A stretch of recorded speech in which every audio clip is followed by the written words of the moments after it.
Hello and welcome to another video. In this video we'll be returning to Heathrow on the A380. I've just arrived in Madrid on British Airways A380 and I flew here in Club Europe and their business cabin. Make sure you check out that video if you haven't so already. On this trip though, we'll be right down the back and we'll be checking out the economy product. Enjoy the video. A few of you have asked in the comments of the previous video, so I'll take you through the transit process at Madrid. As you come off the aircraft and onto the jet bridge, you'll enter the upper floor of Terminal 4S. On my flight, the transit lane was straight ahead, as you can see from the sign.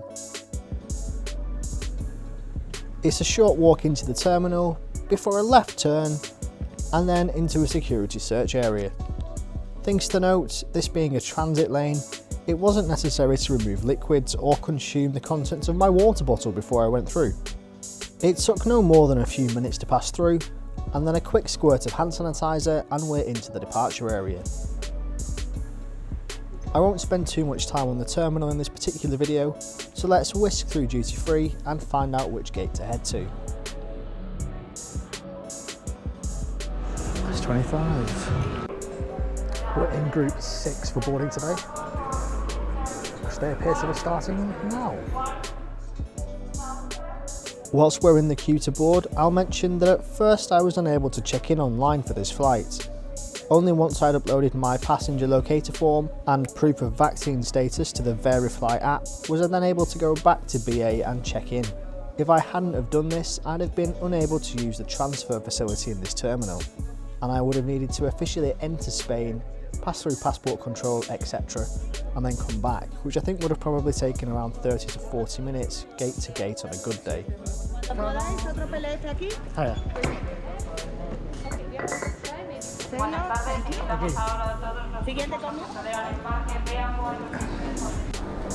And so for the second time today, we're boarding the A380. Some great views from the jet bridge. Really get a sense of scale when you're boarding the jet bridge right next to it like this with windows. Look at the curve of that wing. Now just look at how vertical these sidewalls are as you board. Hiya. Hi there. Well, thanks. Lovely. Yeah, 25 Let's move closer. It's okay. It's all right. Thank you. Sorry. Cheers.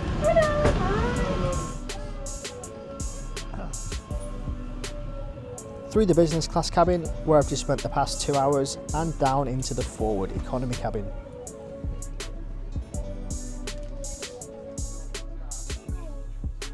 I'm in 26k today, a window seat on the starboard side of the aircraft, which set me back €20 to reserve this particular seat.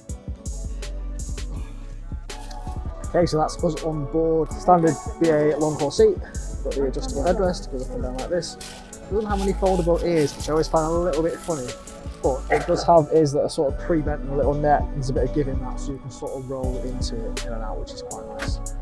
I'm going to charge everything up now, hopefully before we push back. We've got 20 minutes before pushback yet, so we've got plenty of time. I think everyone's pretty much on board now. I will speak to you in a little while.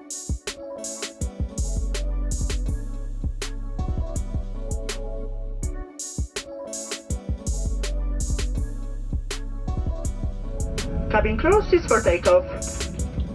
With that, we're lining up on runway 36 left for takeoff to the north.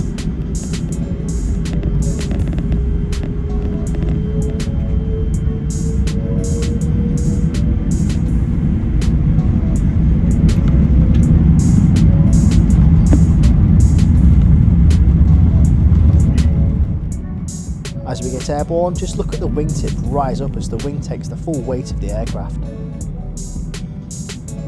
Climbing out, let's have a look at today's route.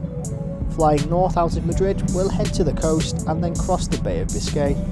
We'll skirt France and then cross the English Channel. And from there we'll cross into southern England and head around the south of London before lining up to land on 27 left.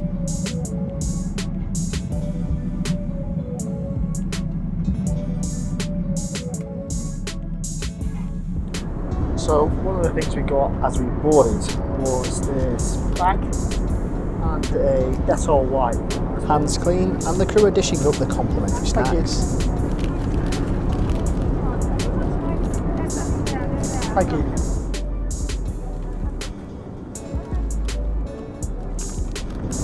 So that's our water and our complimentary packet of Lansons and Tools crisps. Nice to see BA how actually brought something back after the pandemic. You didn't used to get anything for the past 2 or 3 years prior. They got rid of all the sort of freebies that you used to get. So it is nice that post-pandemic they've maintained some sort of service, which they started during the pandemic. Even if it is only a bottle of water and a packet of crisps, it just adds that little edge over a low-cost carrier. So I've got the tray table out now fully, and it does hold a 13-inch laptop, which is pretty good. There's enough room to sort of slide it around, bring it backwards and forwards, get the screen a slight angle back so I can see it, and my hand sort of sits in. So there's plenty of space, I'd say, to do work on this aircraft too. If you're going to be working, you'll need an internet connection, and the A380 is Wi-Fi enabled. Even before you pay, you can connect to the network to see basic flight info and browse the onboard shopping menu. If you do want to utilise the network connection, a flight pass on this particular trip is only $2.99 for basic messaging, and that gives you the crazy speed of 24 kilobytes per second. To soup up your browsing experience though, you could go for the 600 kbps speed, capped at 300 megabytes of downloads, which varies between $4.99 and $7.99. I can't see you streaming too much at such low speeds though. Let's have a look at the seat in some more detail now, and at the top you have the screen, which is just smaller than my hand, and the IFE you see here is standard on the older economy seats on most British Airways long haul flights, which features these round curvy seats versus the straight and angular ones you'll find on things like the A350 or the refitted 777s. You've got the controller here which controls the screen, or you can use the touchscreen. There's a USB-A port, which is also handy for charging your phone. The tray table we've covered, but it does fold in half, which I do like, and it gives you a little bit more space if you need it. Next up is the seat pocket, which is just big enough for a few bits like a water bottle or a camera. Leg room is fairly fine for your knees, but foot room is a little bit tight if I'm honest. On this particular seat, the electrical and IFE box takes up the space where your feet would go. So if you can, don't store a bag down here. Also note the seat bracket is at the end on the right rather than in the middle. And it sort of doesn't really mark your foot space like it would do on a short haul aircraft. So beware your feet drifting off into your neighbour's space. Because the aircraft comes up and you're effectively working your way outwards here, the space you normally find to the right of the seat doesn't exist on this aircraft. So if you think on a long haul flight, you've got your pillow, you've got your blanket, you don't always want them right away, and normally I tend to store mine down here in between the seat leg and the sidewall. Now here, coupled with the electrical box, there's nowhere to store them, so it might cause you a little bit of a problem later on into the flight, or of course you could just use them. Spinning this way, we've touched on the headrest, but you've also got this armrest here that doesn't go all the way back, and that's a little bit frustrating. It's slightly ajar, so you can lie across the seat if you can fit under it, but it's not great for cuddling or napping on your partner for any duration of the flight. Also on the armrest is the recline button. It goes back a few inches, which is fine for a long flight in economy, but you really don't need to be using that on a 2-hour flight like today. There's no air vents, which is pretty common, but you've got the usual lights and signage just above your head. Let's have a walk around the cabin now and head to the rear toilets. An hour left now until we land into Heathrow, 30 minutes into the start of the descent. Another cracking flight. There's such a good atmosphere on board these A380 flights. The crew are just so happy to be on board again and flying. The passengers are just excited that it's a massive plane that they weren't expecting. And there's loads of ab geeks just like me and just like you, keen to get all the photos and videos they can. I hope you're enjoying it. Let's check out the loop. It's not a massive one, but it's more than big enough for me. There's my shoulders, there's plenty of space. There's the usual toilet, which is what you'll find in here. The sinks are reasonable size, you've got all the bits that you need. Amenities are what like in there. Let's have a look. This is aero freshener, look at that. Some of this Revive, Refresh, and a nice control hot water tap as well. So the main selling feature of the A380 is obviously the double deck. We're at the back now. Here's the staircase. See how it spins round and takes you upstairs. To see the full tour of the upper deck, check out my outbound flight, which is linked in the description, where I flew in the business class cabin at the front and received a full aircraft tour. So the main deck economy cabin comes in a 343 layout, and upstairs that drops down to a much more comfortable 242. And then you've got premium economy upstairs too with a 232 layout. We're well into the descent now, just crossing the Isle of Wight. There's not much to see outside, so we'll speed this bit up and get down on the ground.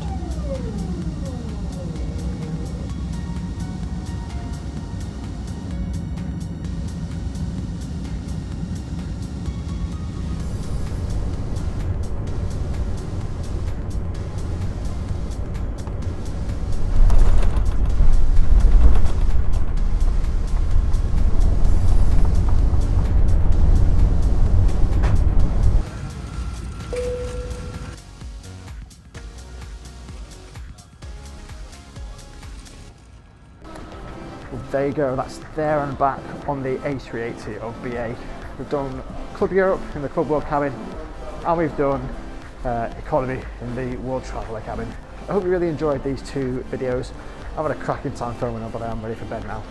We're in 5C, so we've got a little bit of a way to get to immigration. Hopefully the queues will have died down that were here earlier today, but if not, I'll see you again in a sec. Thanks very much for watching. I really do hope you enjoyed it. Stay safe. We'll see you next time. Thank you. See you soon. Thank you.